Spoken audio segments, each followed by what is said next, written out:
गोकुळ दूध संघाच्या उत्पादनांना आता हलाल सर्टिफिकेट मिळालेलं आहे, त्यामुळे नवा वाद निर्माण होण्याची शक्यता आहे। हसन मुश्रीफ यांचा मुलगा गोकुळचा अध्यक्ष असताना हे सर्टिफिकेट घेतलेलं आहे।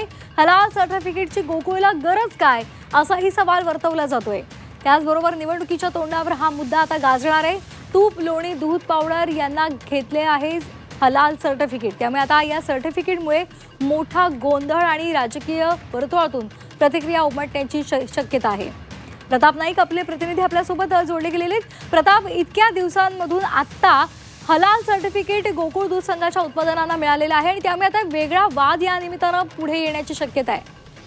नक्कीच आपण पाहतो की विरोधक याचं भांडवल करण्याचा प्रयत्न करतायत, कारण आपण पाहतो की गोकुळ दूध संघानं हलाल सर्टिफिकेट जे आहे ते घेतल्याचं बोललं जाते। त्याच्यामध्ये सर्टिफिकेट देखील या ठिकाणी मिळून आलेलं आहे। 2025 मध्ये म्हणजे जवळपास 1 वर्षापूर्वी हलाल सर्टिफिकेट घेण्यात आलेलं आहे।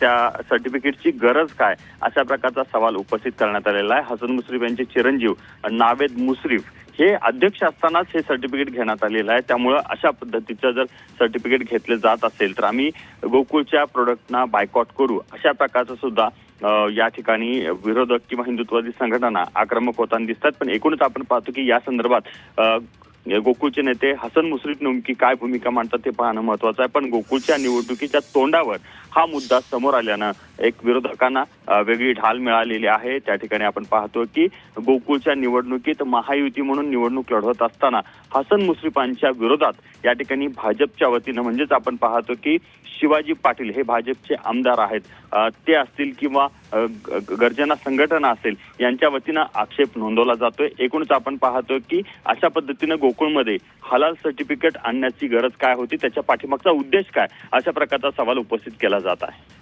धन्यवाद प्रताप, दिलेल्या या माहितीसाठी। त्यामुळे आता येत्या काळात या संदर्भात काय प्रतिक्रिया उमटतात हे पाहणं सुद्धा महत्त्वाचं आहे।